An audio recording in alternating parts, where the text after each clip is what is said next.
Hey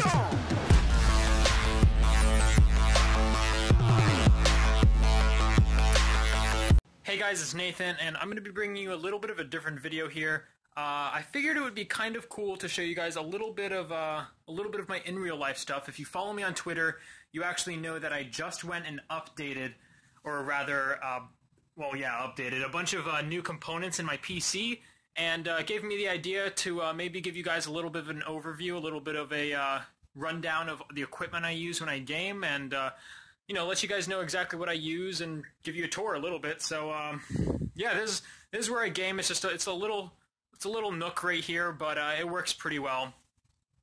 Here's my chair that I sit in. It's a pretty comfy chair. I don't really want to talk about the chair though, but let's just get right into it. So the monitor I'm running is actually an Asus.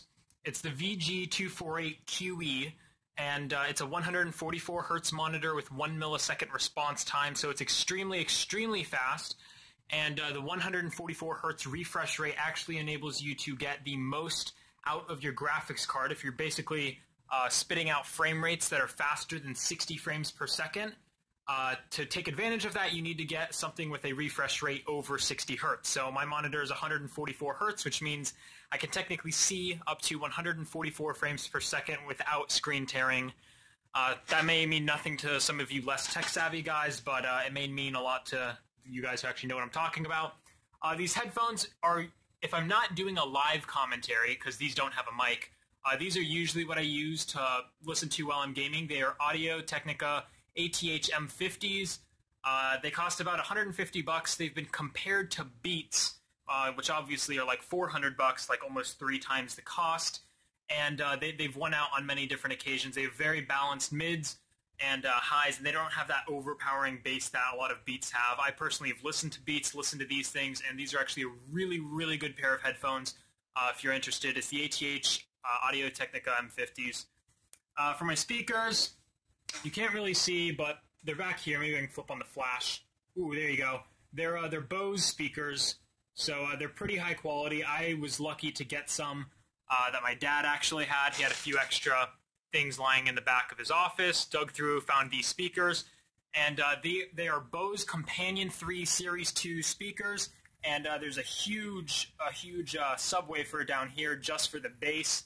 And they are really fantastic speakers.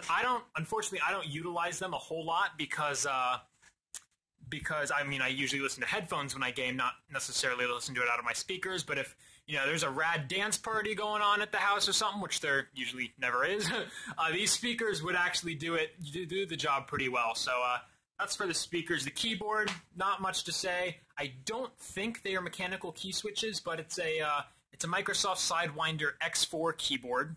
The mouse I'm running is by Razer. It's very simple. You can see here. It's just a very simple mouse, very simple random mouse pad that I use. But this is a Razer Abyssus. I don't know exactly where the accents goes, but it's the Abyssus. That's how I say it. The Razer Abyssus. It's one of their lower end mice, but it works pretty well. It goes up to, I believe, 4,500 DPI, 3,500 DPI. So you only really need really high DPI if you're running a really high resolution monitor, but in my case this is just 1080p, so no worries there.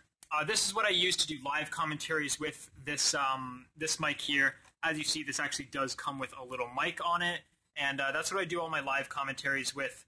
It's if my camera would focus, that would be great. But it's a cheaper end thing. It's just by Logitech. I picked it up at Walmart for like 20 bucks, so nothing really to talk about there. And I think that covers everything on top of the desk.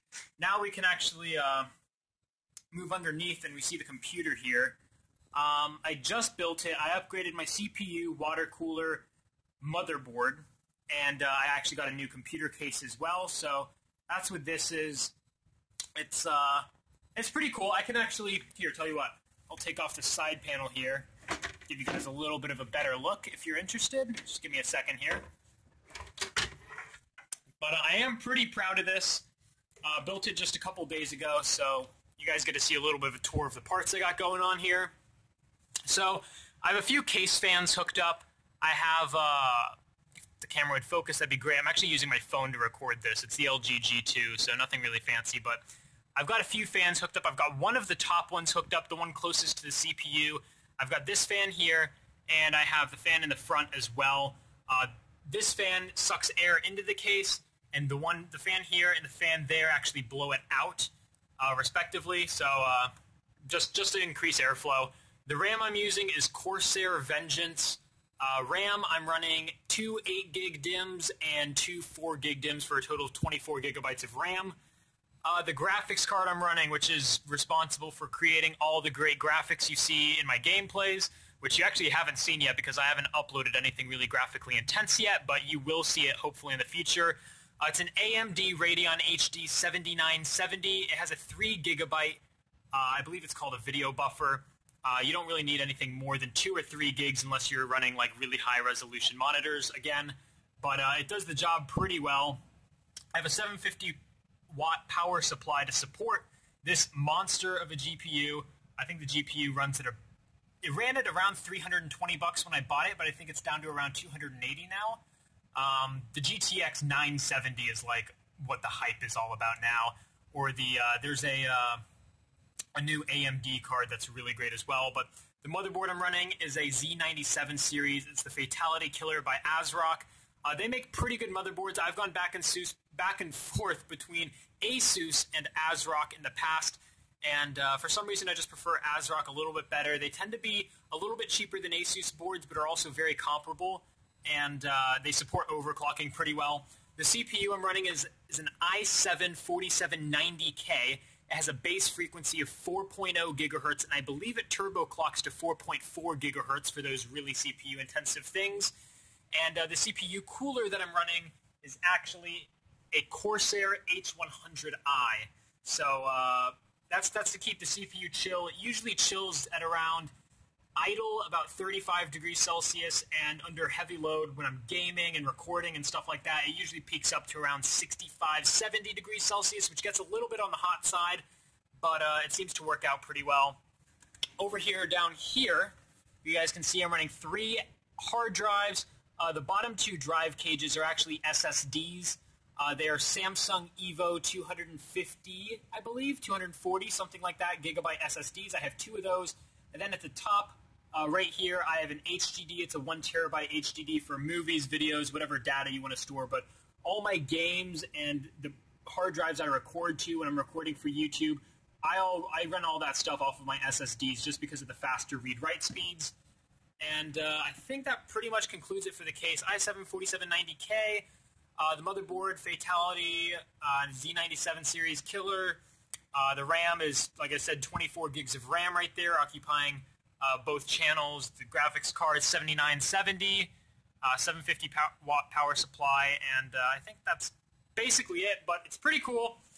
And I actually have some software that I would like to quickly show you guys if I can get it up and running here. It's pretty cool. It came with the CPU cooler, so that's a plus, and it allows you to monitor CPU temperatures as well as change the color of this pump thing. So right now it's chilling at like a pink color. I'm not sure if you can really see it with the flash on. If I turn it off, you maybe see it's chilling at a little bit of a pink color. And but if I go up here, let me just turn off the flash real quick so you guys can see. I have some settings, some access to some various data about my computer, stuff like that. But if I scroll down, I have this little LED light.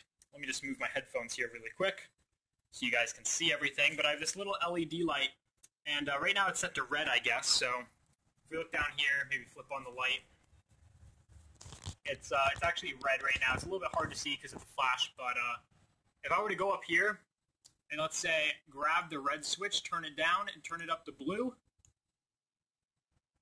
it actually glows blue. So that's pretty, I think it's pretty cool. I've never owned anything like that before, so yeah, I think that's pretty cool. But yeah, that's about it. I just wanted to give you guys a little bit of a tour.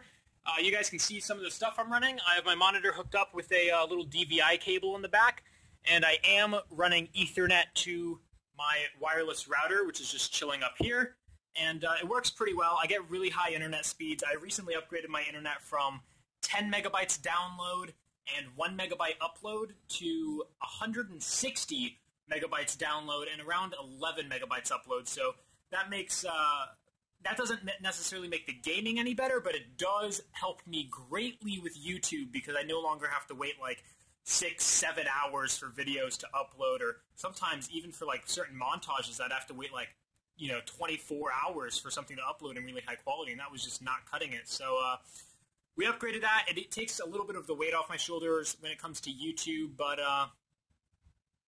yeah, I have to say it is looking really cool, and I'm only doing this video because I'm really excited because I recently upgraded my system. But yeah, if you guys enjoyed, go ahead and leave a like. If you have any questions or comments for me, let me know in the comment section down below, and subscribe if you're not already. I'll see you guys in the next video. Thanks a lot for watching. Nathan, out.